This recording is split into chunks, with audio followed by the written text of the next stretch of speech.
사도행전 3장 11절에서 26절까지 말씀입니다.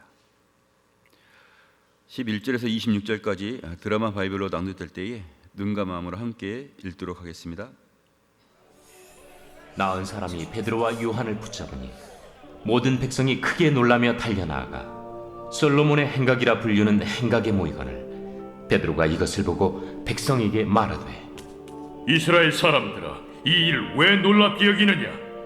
우리 개인의 권능과 경건으로 이 사람을 걷게 한 것처럼 왜 우리를 주목하느냐? 아브라함과 이삭과 야곱의 하나님, 곧 우리 조상의 하나님이 그의 종 예수를 영화롭게 하셨느니라. 너희가 그를 넘겨주고 빌라도가 놓아주기로 결의한 것을 너희가 그 앞에서 거부하였으니, 너희가 거룩하고 의로운 일을 거부하고 도리어 살인한 사람을 놓아주기를 구하여 생명의 주를 죽였도다. 그러나 하나님이 죽은 자 가운데서 그를 살리셨으니 우리가 이 일의 증인이라. 그 이름을 믿음으로 그 이름이 너희가 보고하는 이 사람을 성하게 하였나니, 예수로 말미암아 난 믿음이 너희 모든 사람 앞에서 이같이 완전히 낫게 하였느니라. 형제들아, 너희가 알지 못하여서 그리하였으며 너희 관리들도 그리한 줄 아노라. 그러나 하나님이 모든 선지자의 입을 통하여 자기의 그리스도께서 고난받으실 일을 미리 알게 하신 것을 이와 같이 이루셨느니라. 그러므로 너희가 회개하고 돌이켜 너희 죄 없이 함을 받으라. 이같이 하면 새롭게 되는 날이 주 앞으로부터 이를 것이요, 또 주께서 너희를 위하여 예정하신 그리스도 곧 예수를 보내시리니, 하나님이 영원 전부터 거룩한 선지자들의 입을 통하여 말씀하신 바 만물을 회복하실 때까지는 하늘이 마땅히 그를 받아두리라. 모세가 말하되, 주 하나님이 너희를 위하여 너희 형제 가운데서 나 같은 선지자 하나를 세울 것이니 너희가 무엇이든지 그의 모든 말을 들을 것이라.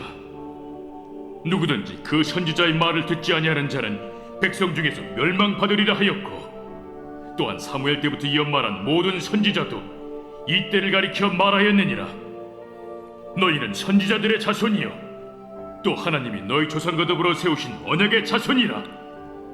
아브라함에게 이르시기를 땅 위 모든 족속이 너희 씨로 말미암아 복을 받으리라 하셨으니, 하나님이 그 종을 세워 복 주시려고 너희에게 먼저 보내사 너희로 하여금 돌이켜 각각 그 악함을 버리게 하셨느니라. 아멘. 오늘 말씀의 제목은 베드로가 말하는 복음입니다. 베드로와 요한은 성전 미문에 있는 한 사람을 고쳐주게 되었습니다. 그는 태어나면서부터 한 번도 걸어본 적이 없는 그런 사람이었습니다. 그래서 성전으로 출입하는 모든 사람들이 사실은 그가 항상 그 자리에 있었기 때문에 모두가 알고 있는 사람이었습니다. 그런데 베드로가 은과 금은 내게 없거니와 내게 있는 것을 이것을 내게 주노니 나사렛 예수 그리스도의 이름으로 일어나 걸으라 하고 말을 해주고 그를 일으켜 세웠을 때에 그가 일어나 걷게 되었습니다.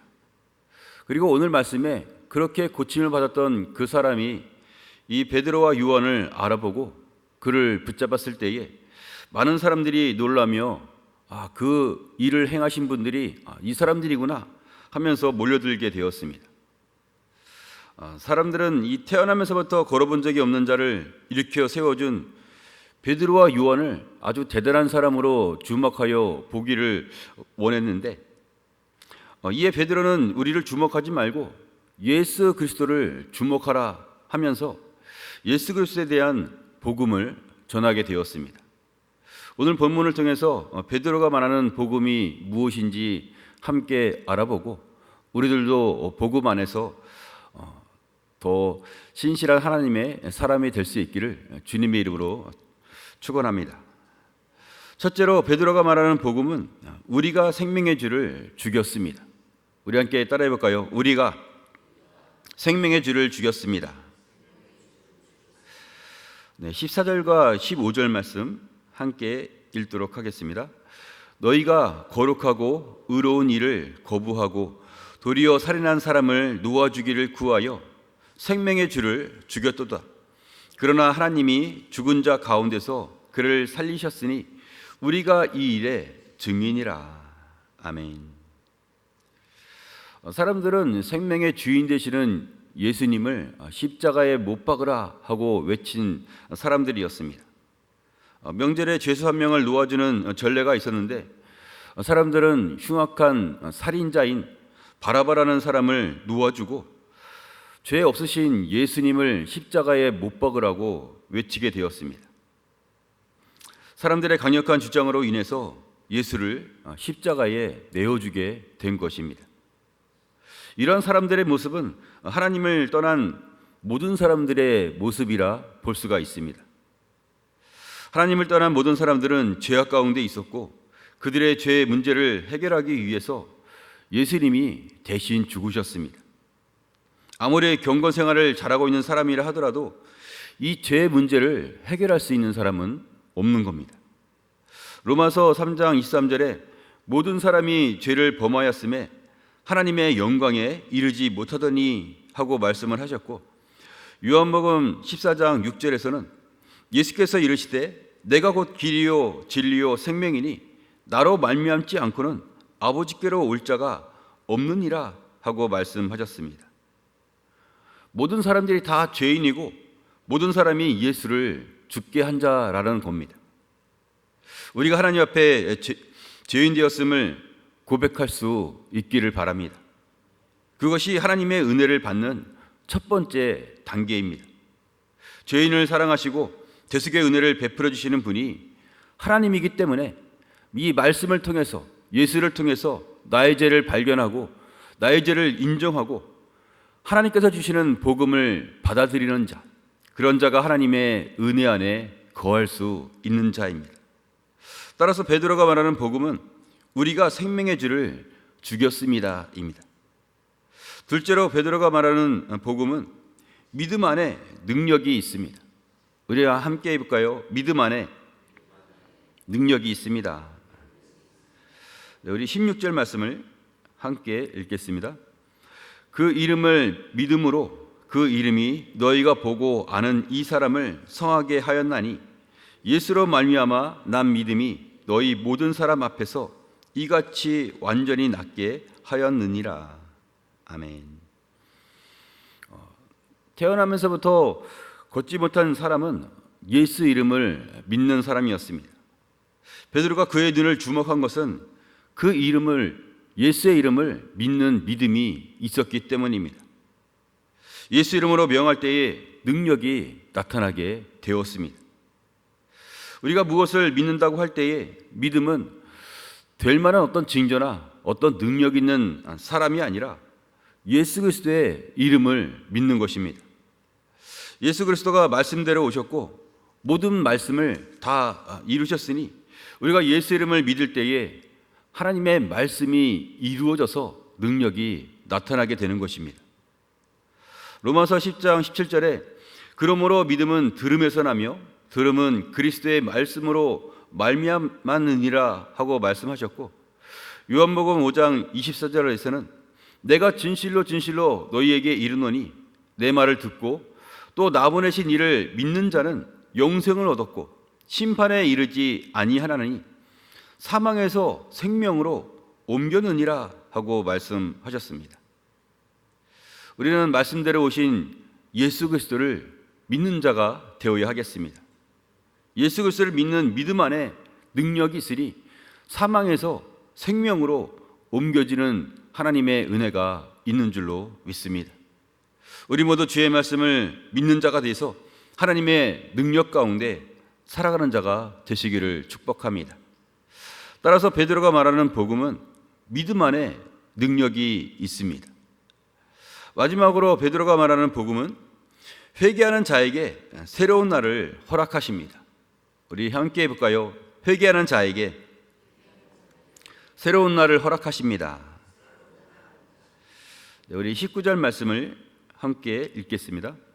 그러므로 너희가 회개하고 돌이켜 너희 죄 없이 함을 받으라. 이같이 하면 새롭게 되는 날이 주 앞으로부터 이룰 것이요.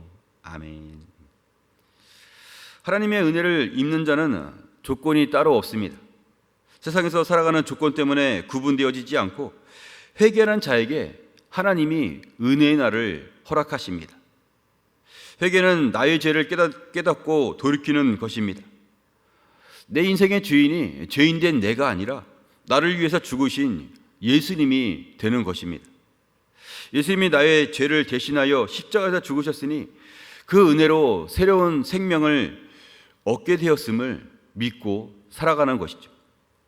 그런 자에게 하나님은 새로운 날을 허락하십니다.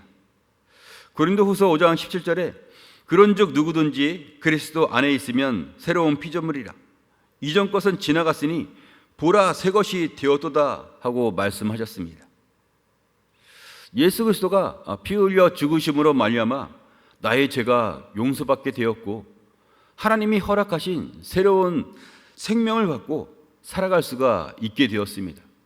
주변에서 너는 이런 사람이야, 또 가까운 부모나 어떤 형제들이 너는 이런 죄를 지었어 하고 아무리 뭐라 한다 할지라도 하나님이 허락하신 새로운 날을 우리가 담대하게 살아갈 수 있다면 우리는 은혜의 날을 얼마든지 주의 이름으로 살아갈 수가 있는 겁니다. 내 안에 어떠한 갈등이 있든지 사랑과의 어떠한 문제가 있든지 예수 그리스도의 십자가보다 비교할 수 있는 것이 없기 때문에 그런 것들이 더 이상 문제가 될 수는 없습니다. 예수님 때문에 우리들도 용서할 수 있고 예수님 때문에 사랑하며 살아갈 수가 있는 겁니다. 빌립보서 1장 20절과 21절에 나의 간절한 기대와 소망을 따라 아무 일에든지 부끄러워하지 아니하고 지금도 전과 같이 온전히 담대하여 살든지 죽든지 내 몸에서 그리스도가 존귀하게 되게 하려 하나니 이는 내게 사는 것이 그리스도니 죽는 것도 유익함이라 했습니다. 예수 그리스도 안에서 사는 것은 영원한 생명이 보장되어져 있습니다. 그렇기 때문에 사나 죽으나 우리는 예수의 이름으로 살아가는 자가 된 것입니다. 어떤 일에도 두려워하거나 무서워할 일이 없습니다. 그저 바라는 소망이 있다면 나를 통해서 예수 그리스도의 그 은혜의 일이 나타나게 되기를 우리는 소망하며 살아가야 합니다. 나를 통하여 그리스도가 존귀하게 될 수만 있다면 그것이 진정한 참된 의미가 있는 것이니 우리는 모든 삶들 가운데 담대함으로 살아갈 수 있어야 합니다. 그래서 예수 그리스도가 나타날 수 있다면 죽는 일도 오히려 하나님 앞에 유익한 일이 되는 것입니다. 그렇다면 우리는 우리에게 주어진 어떤 일들 또 어떤 사람들 앞에서 주눅들거나 또 부족한 모습으로 가만히 있을 필요는 없습니다. 죽는 것도 유익하다라고 말씀을 하셨으니 하나님 앞에 더욱더 힘 있는 모습으로 살아가는 자가 되어야 하겠습니다. 분명한 것은 우리의 부족한 삶을 통해서 하나님이 사용하시면 또 다른 사람에게 이 복음이 전파될 수 있도록 도와주셔서 하나님이 원하시는 생명의 열매를 맺게 되는 줄로 믿습니다. 잠시는 곤란당할 수도 있고 잠시는 핍박을 당할 수도 있지만 우리가 예수의 이름으로 힘을 내어서 어떻게 해서든지 선한 일을 위해서 선한 싸움 가운데 나아간다면 하나님은 우리의 소원을 이루어 주시고 우리가 맺을 수 없는 하나님만이 맺을 수 있는 구원의 열매를 맺을 수 있도록 도와주실 것입니다. 따라서 우리는 하나님 앞에 새로운 날이 내게 허락되었음을 감사함으로 받고 주어진 일들 가운데 충성된 마음으로 살아가는 자가 되어야 하겠습니다.